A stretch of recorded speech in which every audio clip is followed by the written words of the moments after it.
ॐ नीलाञ्जनसमाभासं रविपुत्रं यमाग्रजं छायामार्तण्डसम्भूतं तं नमामि शनेचरम्। आप सभी को मेरा नमस्कार। जय माता की। आज क्षमा चाहता हूँ कि आपके समक्ष लाइव नहीं आ रहा हूँ, जिसका सबसे बड़ा कारण ये है कि कई बार ये होता था कि मैं लाइव वीडियो चल रहा होता था, मैं आपके बीच में होता था और बीच-बीच में लोगों के काफ़ी फ़ोन कॉल्स आ जाते थे, जिस वजह से मुझे काफ़ी समस्याएँ आ रही थी। तो इसलिए आज मैं ये ऑडियो वीडियो के माध्यम से आपके सामने उपस्थित हुआ हूँ। बीच-बीच में मैं प्रयास करूँगा कि आपके बीच लाइव आकर के आपसे जुड़ूँ। देखिए, कल शनिदेव के ऊपर चर्चा हमारी एक विश्राम हुआ था कि शनिदेव के प्रति जो है लोगों की क्या भ्रांतियाँ फैली है लोगों में। लोगों को अगर यदि कोई हमारे पास आ जाए और हम बता दें कि आपको शनि का साढ़े सती या शनि की ढैया या शनि की दशा अंतर्दशा ये कुछ भी चल रही है, तो लोगों की जो चेहरे होते हैं ना, वो बिल्कुल देखने लायक हो जाते हैं, एकदम फीके चेहरे पड़ जाते हैं, फीके पड़ जाते हैं लोग। तो मैं इसीलिए बताना चाह रहा था कि शनिदेव क्या हैं। ऐसा नहीं है कि शनिदेव हमेशा अशुभ प्रभाव ही शनिदेव के रहते हैं। देखिए, एक बार की बात है, क्या हुआ, नवग्रह इकट्ठे हुए थे और नवग्रहों में आपस में झगड़ा हो गया। अब सारे कहने लगा कि मैं सबसे बड़ा हूँ, दूसरा कहने लगा कि सब मैं सबसे बड़ा हूँ। अब जब काफ़ी देर हो गई लेकिन कोई निर्णय नहीं हो पा रहा था, तो सारे इकट्ठे होकर के देवराज इंद्र के पास चले गए और इंद्र देवता से कहने लगे कि आप देवताओं के राजा हैं, इसलिए आप हमारा न्याय करो, हमारा फैसला करो। अब इंद्र महाराज पूछने लगे, भाई कौन सा फैसला? तो सारा वृत्तांत नवग्रहों ने देवराज इंद्र को बता दिया। अब इंद्र विचार करने लगे कि यदि मैं किसी को छोटा बताऊंगा तो मुझे उसका क्रोध सहन करना पड़ेगा। अब मैं क्या करूं, बड़ी मुश्किल हो गई। तो बड़ी चतुराई से इंद्र देवता कहने लगे कि देखो, पृथ्वी पर एक विक्रमादित्य नामक का एक राजा रहता है। तुम ऐसा करो, वो बड़ा ही न्यायप्रिय है, तुम ऐसा करो उसके पास चले जाओ, वही तुम्हारा निर्णय कर देगा। अब सूर्य आदि सभी देवता भी मान गए और पृथ्वी पर चले गए। विक्रमादित्य जी के पास गए और अपने आने का कारण बता दिया। अब राजा उनकी बातों को सुन करके घबरा गए। वो भी यही विचार करने लगे, अब मैं किसको बड़ा बताऊं और किसको छोटा बताऊं। जिसको छोटा बताऊंगा मुझे जो है उसका क्रोध का शिकार होना पड़ेगा। तब उसने सभी ग्रहों के क्या किया कि सभी ग्रहों की धातु के अनुसार उनके आसन बनाए और उनको उनके ऊपर बिठा दिया। अब जैसे किसी की धातु सोना है तो उसको सोने के सिंहासन पे, जिसकी धातु चांदी है उसको चांदी के सिंहासन पे बिठा दिया, जिसकी धातु तांबा है उसको तांबे के आसन पे बिठा दिया, जिसकी धातु लोहा है उसको लोहे के आसन पे बिठा दिया। अब इसके बाद राजा कहने लगे कि देखो, जो सबसे आगे आसन पर बैठे हैं वो सबसे बड़े हैं और जो सबसे पीछे हैं वे सबसे छोटे। अब सबसे पीछे जो है शनिदेव का आसन लगा हुआ था। इसलिए शनिदेव समझ गए कि राजा ने मुझे सबसे छोटा बताया। अब शनिदेव को बड़ा क्रोध आया। शनिदेव कहने लगे, राजा तू मेरे पराक्रम को नहीं जानता है। देख, सूर्य जो है केवल एक राशि पर केवल 1 महीना रहता है और चंद्रमा 2.25 दिन, मंगल 1.25 महीना, गुरु 13 महीना, बुध और शुक्र 1-1 महीना, राहु और केतु उल्टे चलते हुए 18 महीने रहते हैं। परंतु मैं एक राशि पर 30 महीने यानी 2.5 वर्ष रहता हूँ।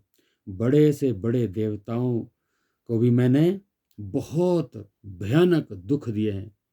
सुनो, राम जी को जब साढ़े साती आई थी तो उनको वनवास हो गया था और रावण पर जब साढ़े साती आई तो राम और लक्ष्मण ने लंका पर चढ़ाई करके रावण के सारे कुल का नाश कर दिया था। इसलिए राजा, अब तू भी सावधान रहना। तूने मुझे सबसे छोटा बताया है ना, लेकिन तू अब मेरे क्रोध से नहीं बच पाएगा। जब भी तेरे ऊपर साढ़े साती आएगी या ढैया आएगा मेरा, तो देखना तुझे इतने दुख पहुंचेंगे जिसकी तू कल्पना भी नहीं कर सकता। और सारे ग्रह जो है वहां से बड़ी प्रसन्नता से बड़े खुश होकर के वापस चले गए। शनिदेव जी काफी क्रोधित होकर के वहां से गए।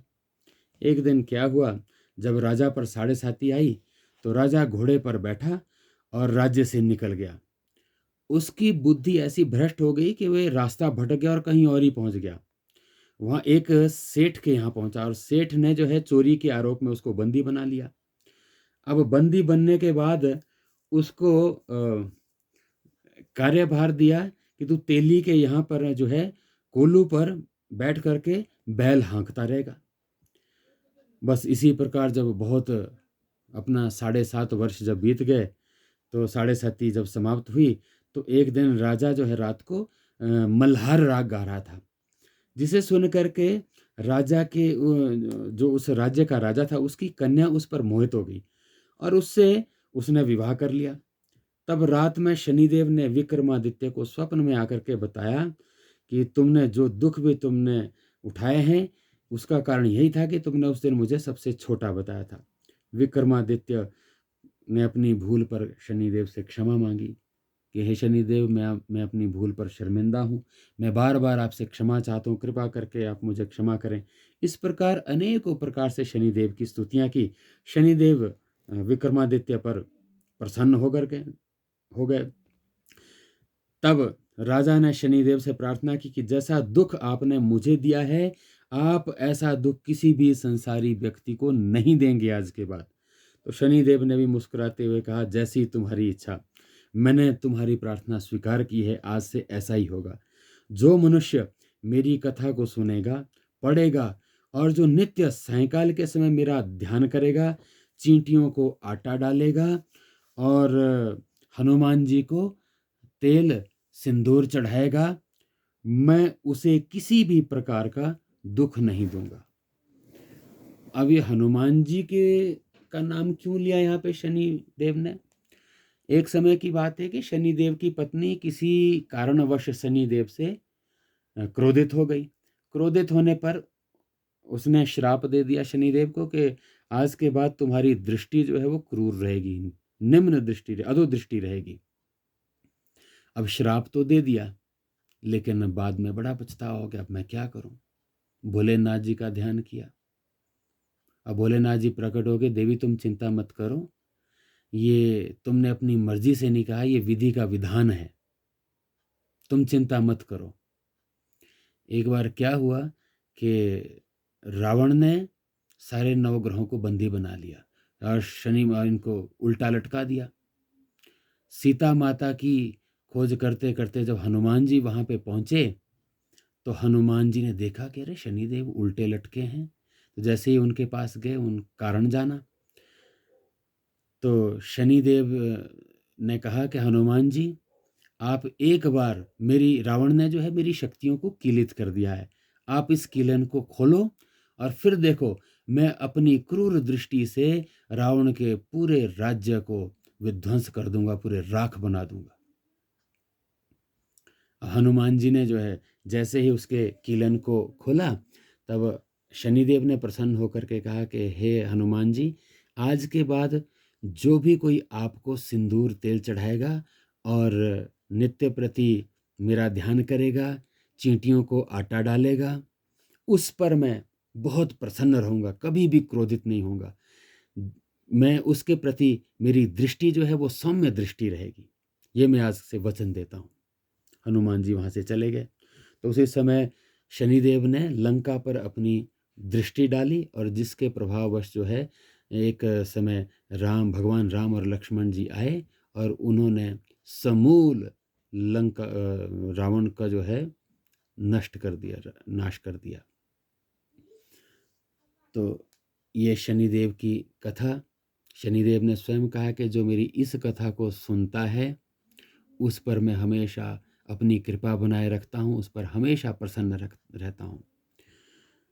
तो आज केवल कथा, और कल से शनिदेव के 12 राशियों में अलग अलग प्रभाव है और 12 भावों में अलग अलग प्रभाव है।